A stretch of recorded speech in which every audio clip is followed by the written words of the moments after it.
Hey there, Mike Dunn with Gamingtrend, and another episode of Tabletop Throwdown. It's a very weird episode of Tabletop Throwdown.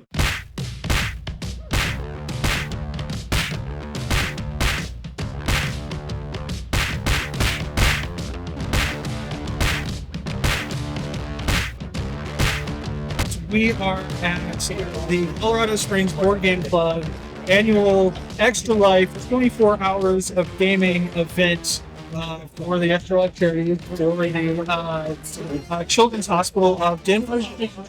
Hey there, Mike Dunn with our season finale of Tabletop Throwdown, our first season of our tabletop podcast. This is it. This is the last episode. We've got a lot of plans for 2025. It's not going to be a long hiatus like it was last year when we did the preview right after for PAX Unplugged and then came back with the favorite games that we saw there.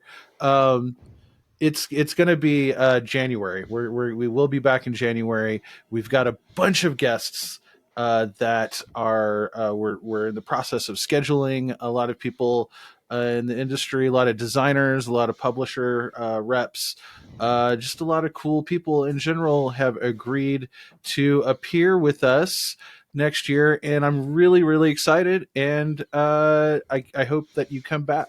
But in the meantime, we have a very special episode. It's kind of near and dear to my heart and near and dear to my co-hosts as well. Of course, we've got Dan Hinken, who's one of our regular co-hosts and one of my lead editors.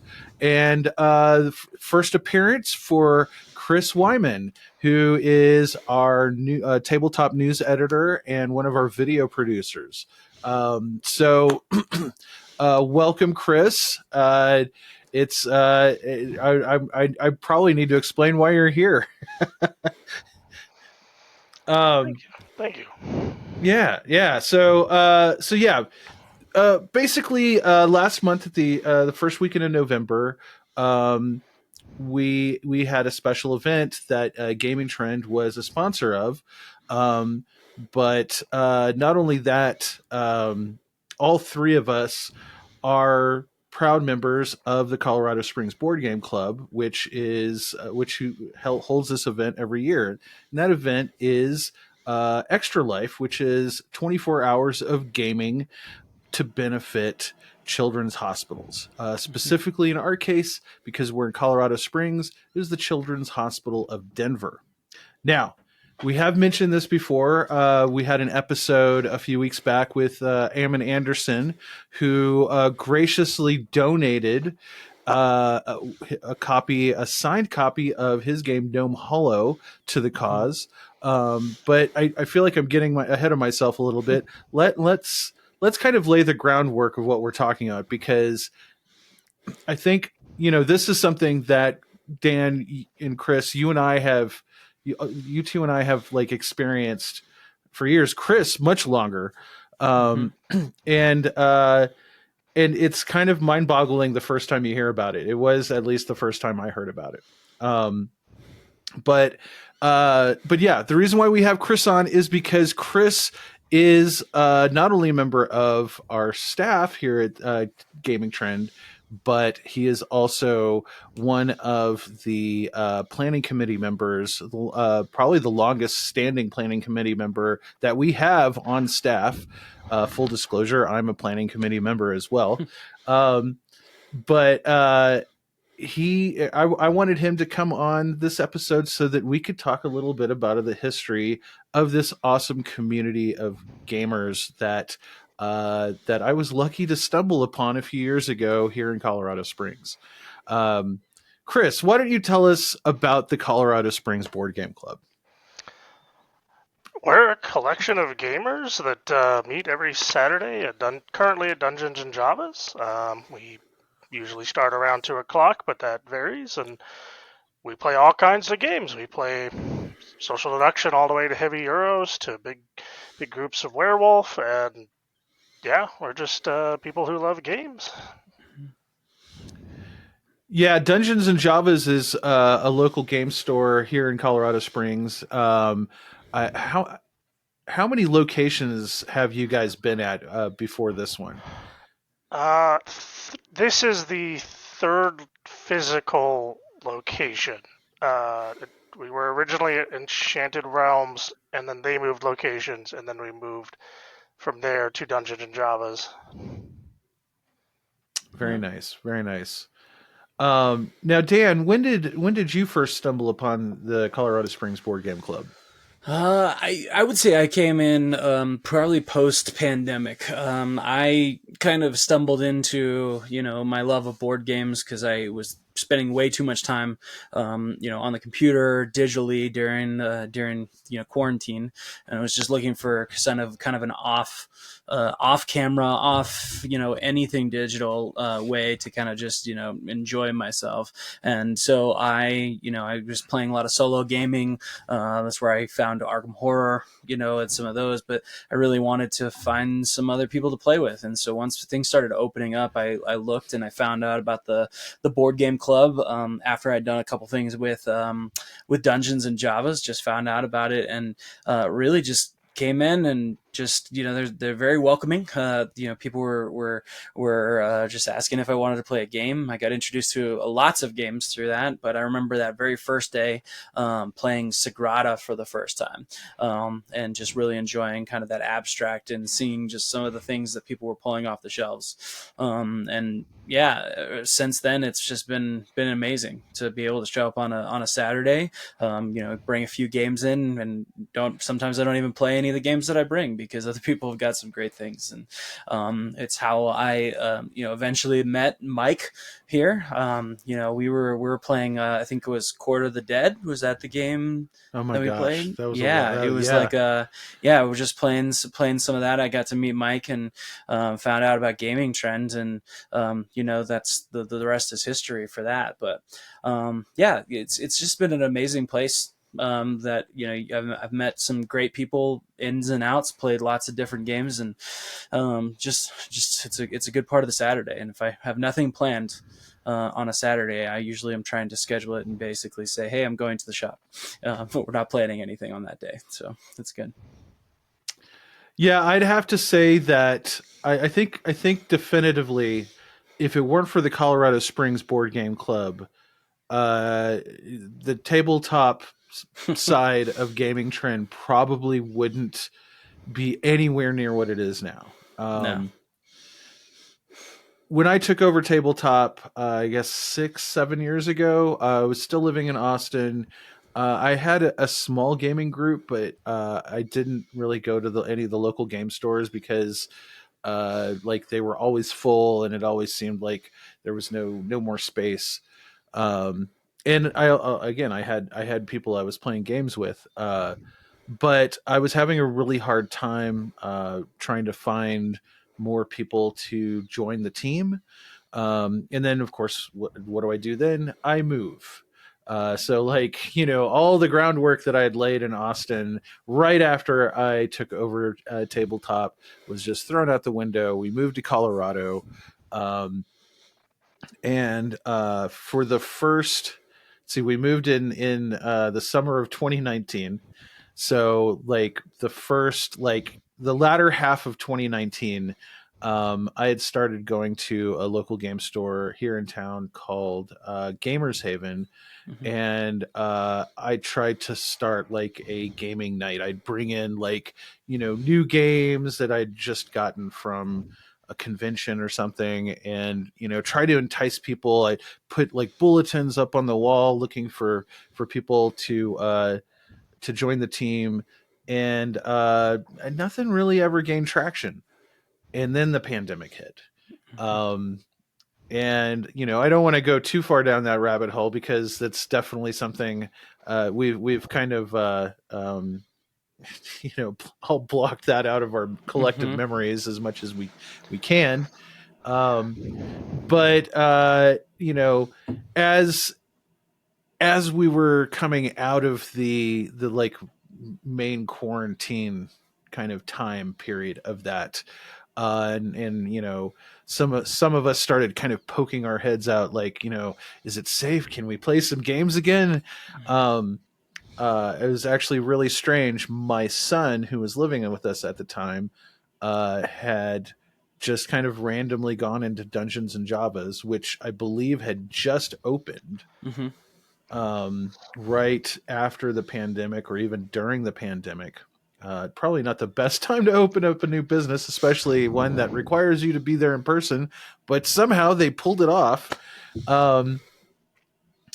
And I showed up on he was like, I think he thought a girl there was kind of cute, and he was trying to like take her out on a date, and she invited him. She was working there. She invited him to come get some coffee, and he was like, "Oh, I bet my dad would like this place. There's a lot of people playing games here." So he told me about it. I went over there the next Saturday and was just kind of floored, like how many people were there, and and not only how many people were there, but how diverse the group was, and how many different games were being played. And I think it was literally like the next weekend or the weekend after. I'm pretty sure it was the next time I went was I believe the Extra Life celebration that year. And so I saw it looked like a miniature convention to me. It was crazy. I was like, how is this even happening? And how is it happening in Colorado Springs of all places? Right. And yeah, so I just kept on coming back. And then I think, the following summer, I don't know. I could be getting the timeline mixed up. Like I said, things are a little fuzzy. You know what? Actually, no. It was the summer of 2021, I think. So it wasn't the Extra Life. It was the anniversary celebration that I saw. Because I know I didn't stay there all night, but I knew that year I did do the 24 hours because I remember playing Dune at like 4 a.m. and realizing that was not a good idea. True. Yeah, don't do that. Don't play a really heavy backstabby game in the wee hours of the morning. It's not a good idea. Anyway, and that was the year that the Gen Con was in September. It was like the first year they came back. It was really strange. And I came back from Gen Con and I had all these games, and I had started going to this club for a few weeks then, and I had an idea. I called it my deputization program, and I basically just told everybody in the group, "Hey, I've got games. I need them reviewed. If you like these games and you review them for me, you can keep them. And if you like doing that, then we can talk about you coming on board and doing that more often." Yeah. And that's how that's how you joined, Dan. That was I think my first review went up in October of 2021, which is crazy to think I've been doing this for 3 years or so, and working at it. But I can truly say that, like, without the Colorado Springs Board Game Club and even Gamingtrend by extension, it'd be a completely different world that I'm living in terms of opportunities to see new games, opportunities to just expand the horizon and meet just some amazing people. Like Chris, Chris and I, we got to, but seriously, we had some good times at Origins this last year, and really got to know each other some more. But I know Chris has been around for a while, and it's just been great to see his heart for the club. And Chris, I guess a question I have for you is, you are definitely the strong silent type around. You're always there looking on ways to make it better. But what's your passion for the club? Like, why do you keep coming back? And what is it that's you've stuck around for a while?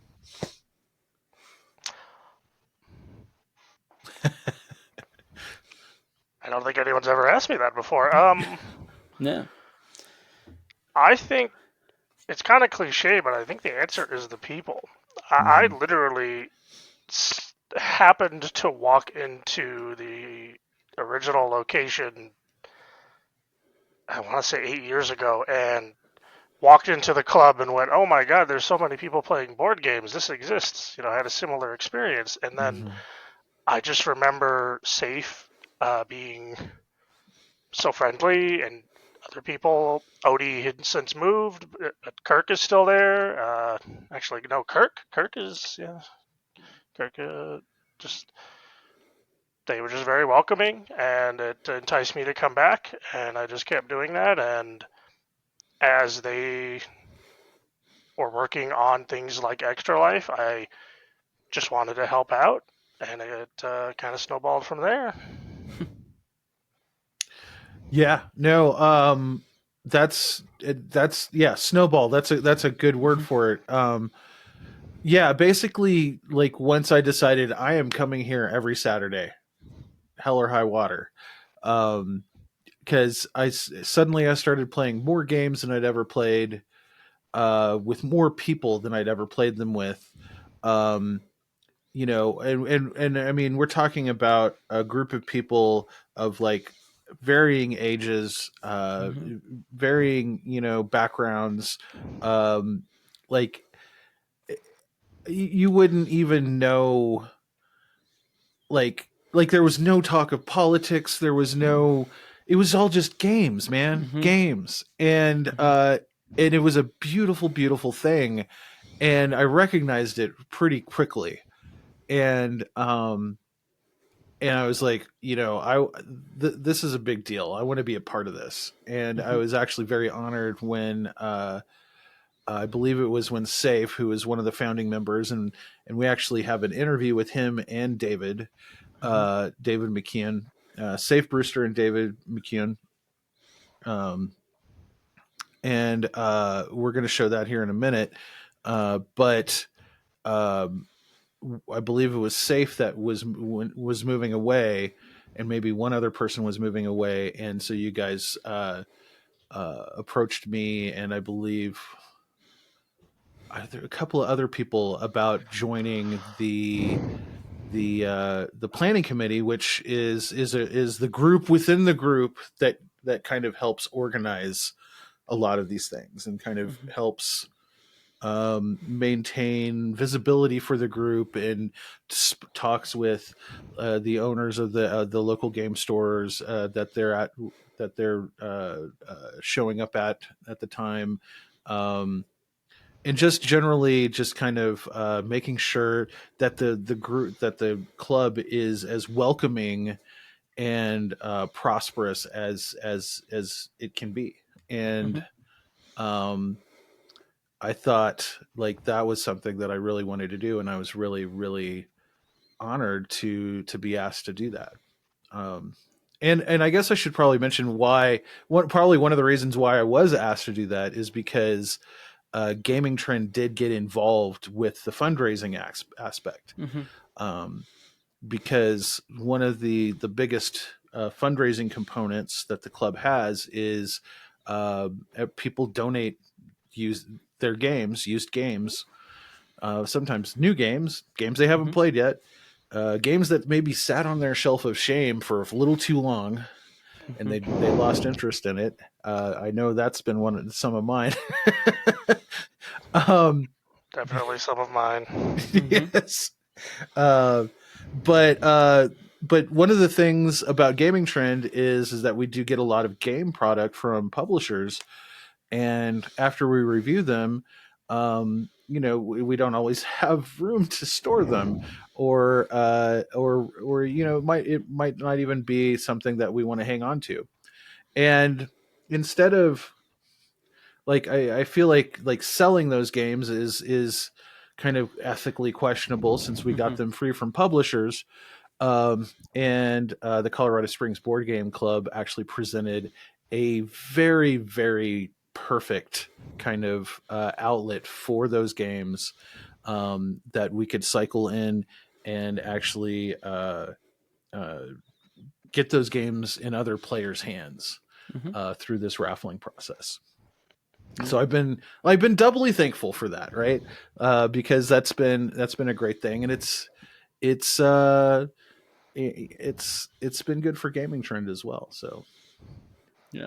Yeah, it's definitely a lot of fun. Those two events, and it's about giving back to the community. I think that's the key word there. It's that community.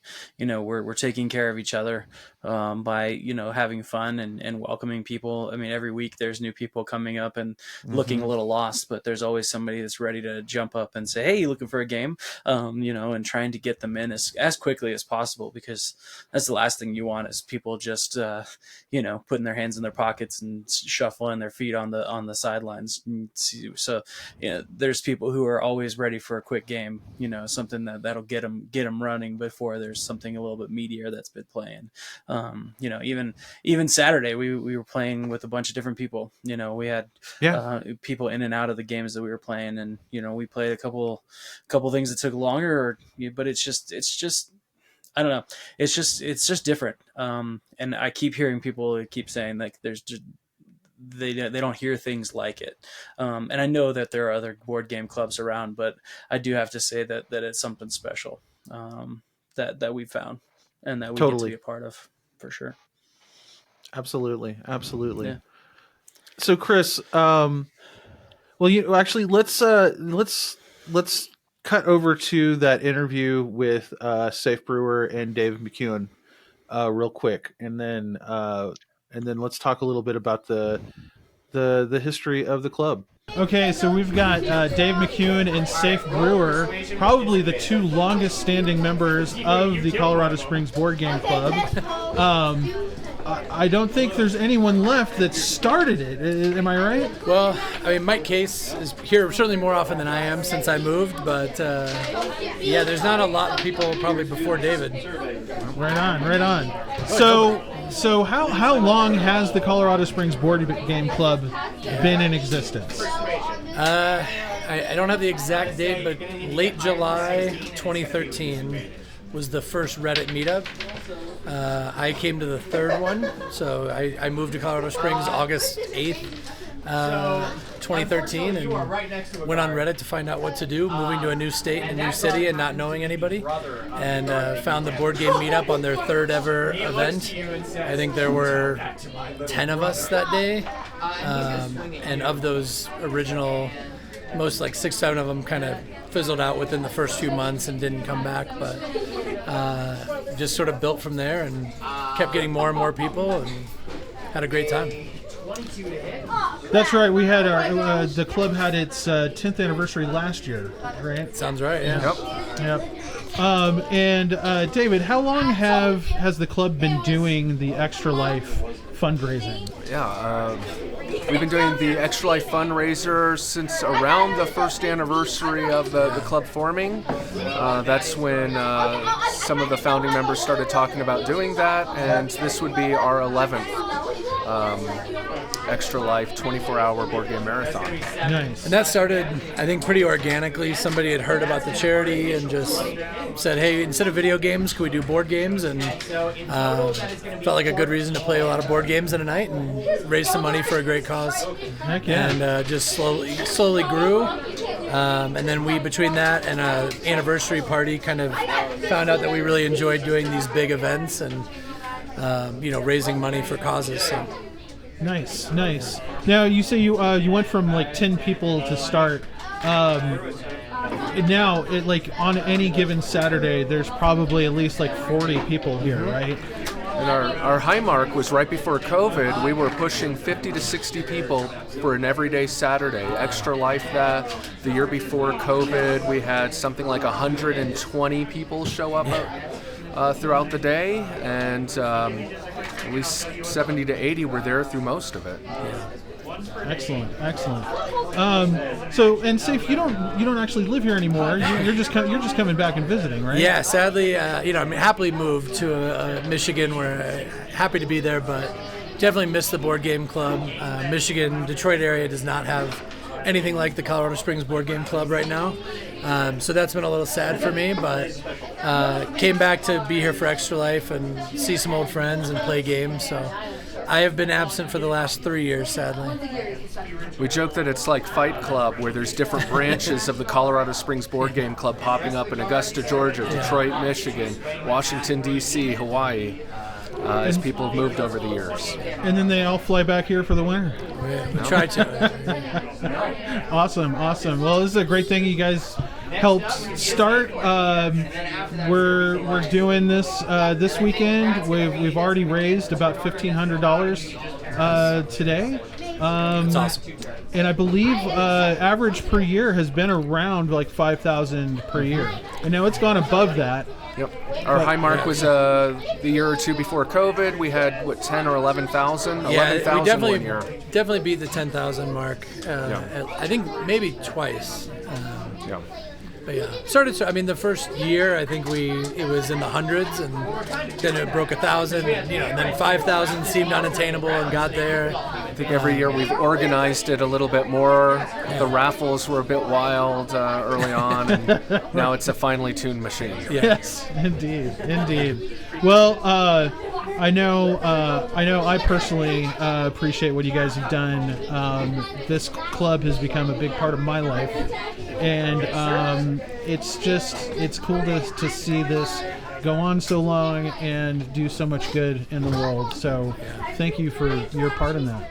Yeah, it's a special group. I think you go to conventions and things and you meet people and you tell them you're part of a group that meets every Saturday for like 10 hours with 30, 40, 50, 60 people, and they go, just shocked that exists in a place like, Colorado Springs, not the biggest city in the world, but, definitely a board game capital, I think. Totally agree. A lot of people have met their best friends in this group. A lot of people have even met future spouses in the group. So. Excellent. Well, thanks again, gentlemen. Yeah, thank you.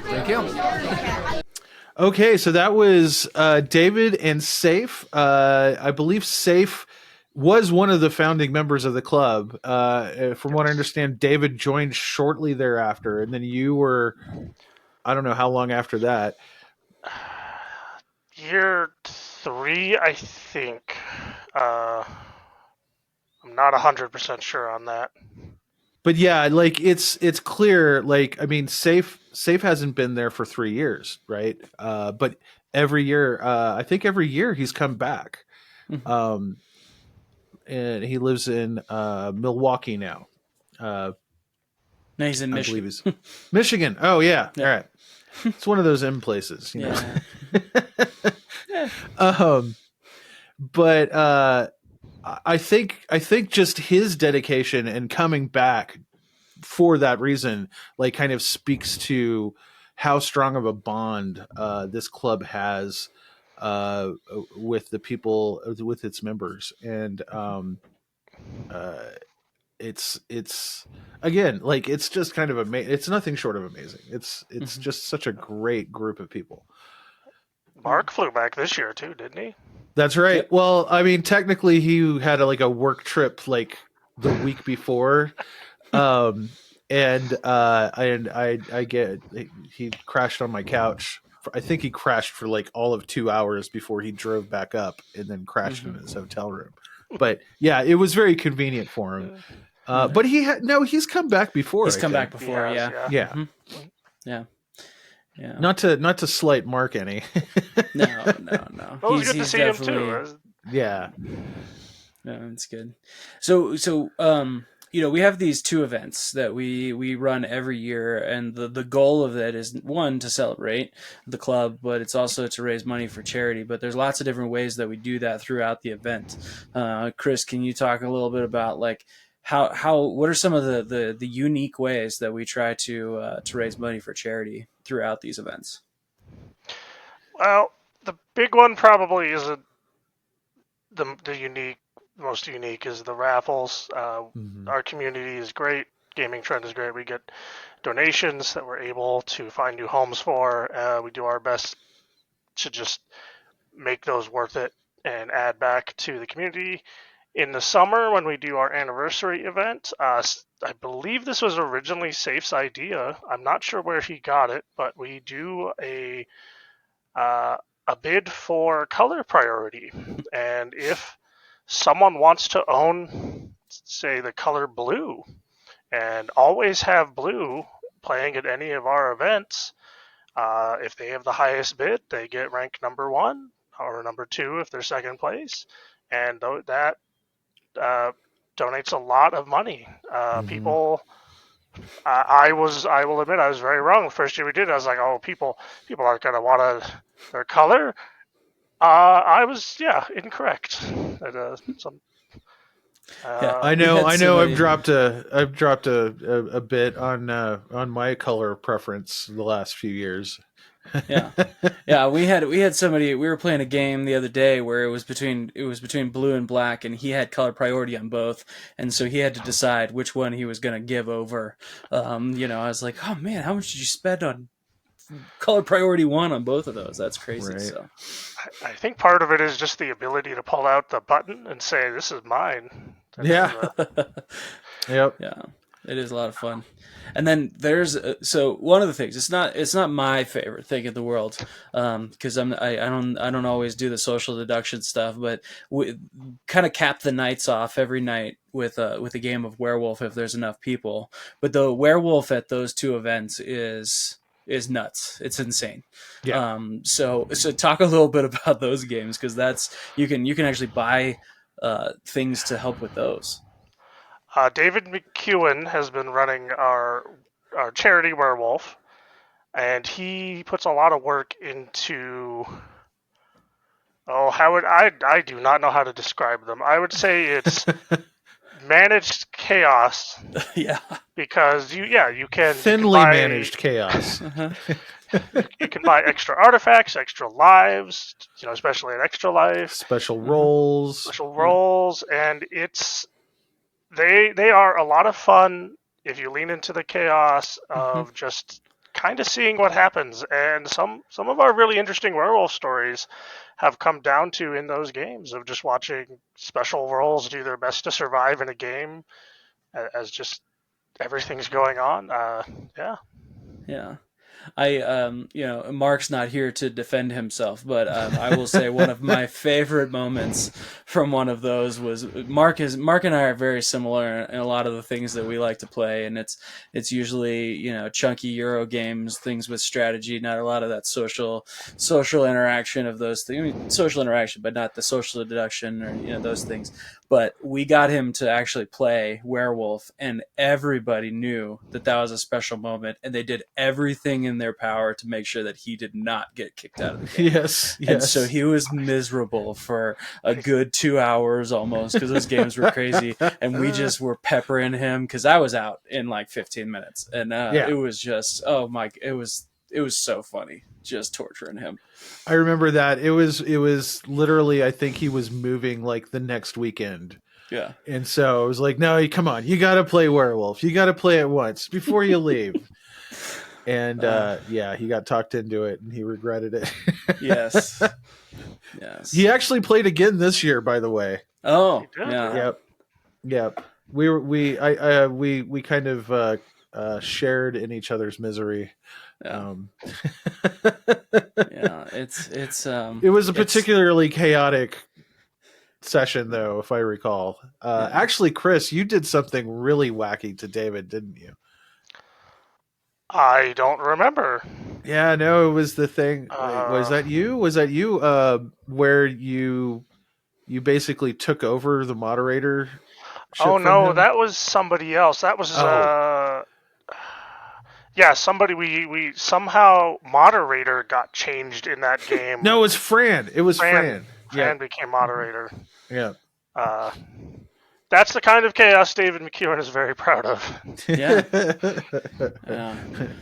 Well, and there's lots of different things from wits and wagers tournaments tend to be a big fun thing, and people are making thematic PowerPoint slides of different stuff, and we had a crokinole tournament one time last year. We did cat Mike in the box. Mike and I ran crokinole a couple of years ago, I think. Yeah, that was fun.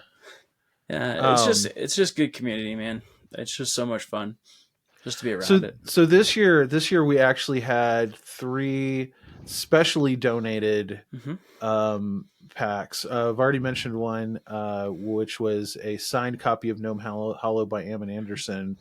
Thunderworks Games also sent us a box of games, and local D&D fifth edition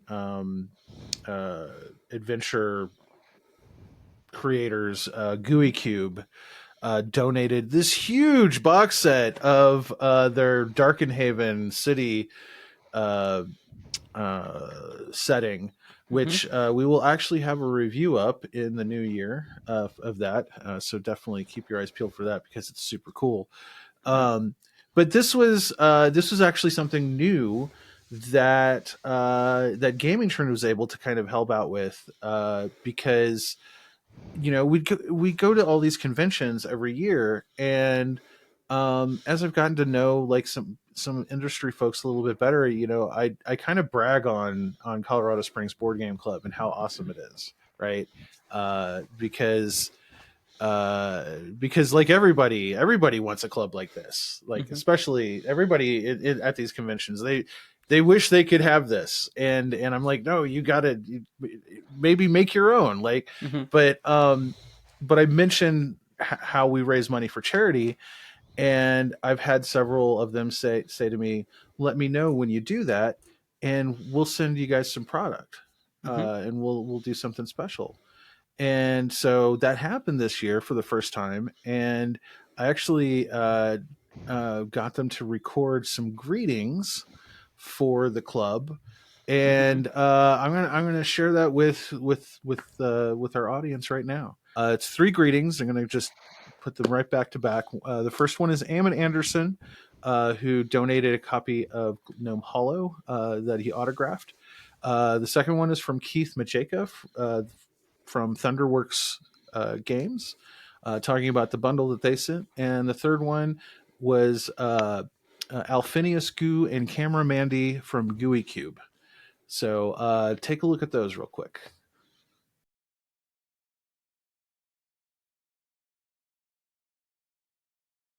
Hey Colorado Springs Board Game Club, my name is Ammon Anderson. I'm the designer of Gnome Hollow, and I'm super excited to be a little part of what you guys are doing, supporting the Extra Life Foundation. So go ahead and put your tickets in the Gnome Hollow box and raise money for this awesome cause, and game on. Hey everybody, this is Keith Mateka from Thunderworks Games. Just wanted to give a big shout out to the Colorado Springs Gaming Club. We got the Extra Life charity auction going on right now. Thanks for helping out and being a part of this. There's a Thunderworks Games bundle available, so definitely check that out. Maybe go ahead and pledge to that. And Extra Life is an awesome cause, helping kids out in hospitals, and just that's pretty awesome that you're participating, and happy to be a part of it. Thanks. Hello, friends from the Colorado Springs Gaming Group, doing the amazing things for Extra Life. You are marvelous, and Camera Mandy and I wanted to say hello. Say hello, Camera Mandy. Hello. We just wanted to take a moment and tell you all this is awesome what you're doing to raise some money to help folks. And from all of us at GUI Cube, we wanted to give you love and tell you we appreciate everything you're doing to try to help out folks who need help. Right, Camera Mandy? Absolutely. And I hope that our contribution, a box of Darkenhaven, which is like huge, we hope that it helps raise a lot of money for Extra Life. We love the charity. May all your games today, all 24 hours of them, be sticky. Ha-ha! Bye. So yeah, that was super cool. Like it took me a couple of tries to like actually get it up on the TV so that everybody could see and hear it. But I thought it worked really well. And actually, I believe those 3 bundles were some of the top earners for the fundraiser that weekend. The signed copy of Gnome Hollow is the single most donations we've had for any one item. Yeah, it was just over $450, I believe. Nice. That's crazy. Yeah. And I mean, there's so many. Darkenhaven. Oh, go ahead. Darkenhaven and the Thunderworks bundle were not far behind. Excellent.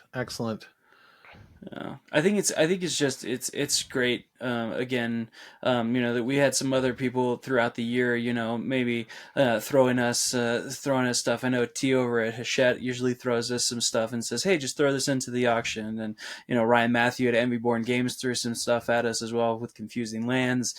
But there's always just great publishers that are there because they know that we're doing it for the right reason, and if they got an extra copy lying around, they throw it our way. Actually, Sean Brown from Mayfair and Mr. B Games, he actually drove down from Denver to play some games and actually just gave us a few extra games to hand out during the day. He's definitely going to come back and stick around a while longer next time. But like when people go, like it's they see how special it is, and I never in a million years would have expected that in this place, right? I actually think it's very surprising and pleasantly surprising as to how many gamers there are, between like here and Denver on 25, and up even up a little bit further north and even a little further south.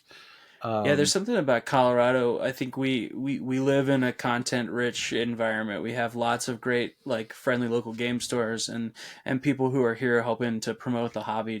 Even in Colorado Springs, I know there's a couple in Castle Rock, which is between us and Denver, and there's lots of great shops up in Denver.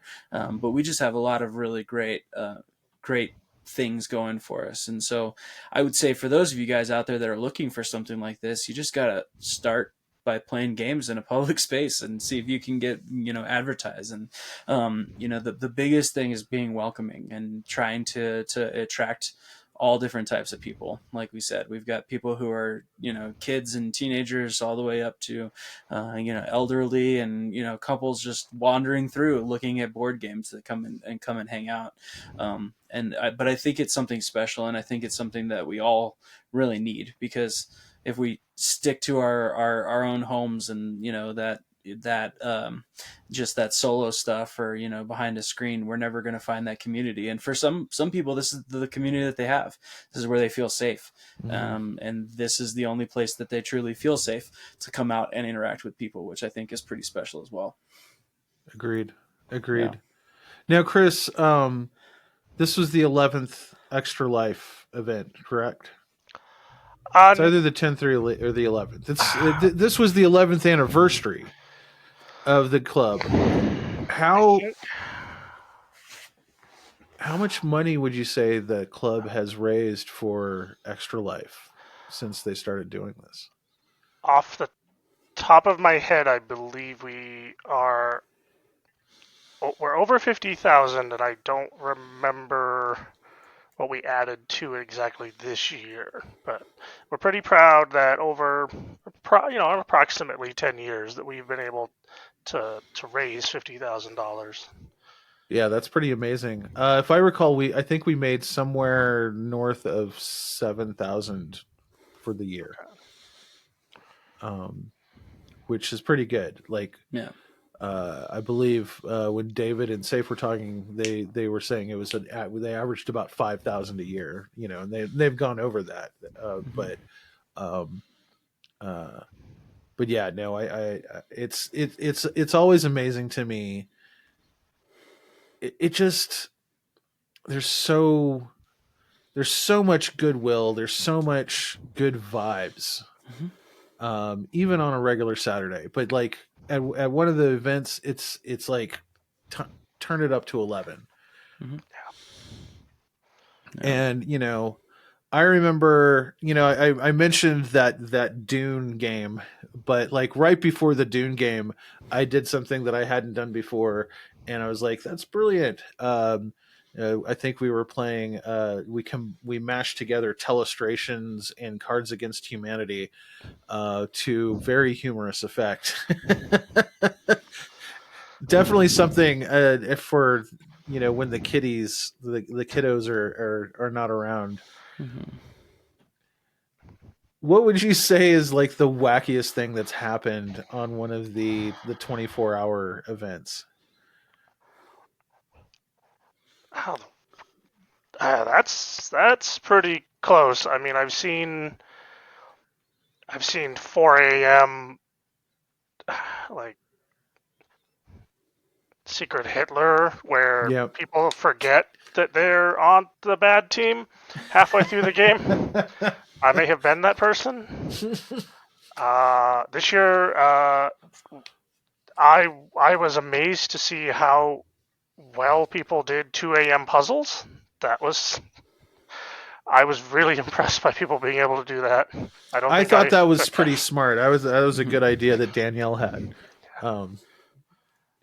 Yeah, I think a lot of people are there for the delirious 4 a.m. gaming, which is a little odd, but you know what? After witnessing it, it's fun. Yeah, one thing is for sure: the level of complexity of the games definitely drops off. And we usually do this when daylight saving time ends, Right. and so you get that extra hour, so you can kind of try and catch up on that extra hours of sleep. But when the clock changes, the whole world is weird. You're living in a different time. It's time travel. It's just crazy. So. Yep. Well, Chris, thanks for joining us to chat about this tonight. What advice do you think we should give folks who want to start a club like this? I guess it doesn't sound like great advice, but as someone who's just been helping with the club for many years, it's just try to be consistent, try to be there. We've definitely had highs and lows over the years of people coming and going, and player count being high and player count being low, and it's just as long as you are enjoying it, keep going.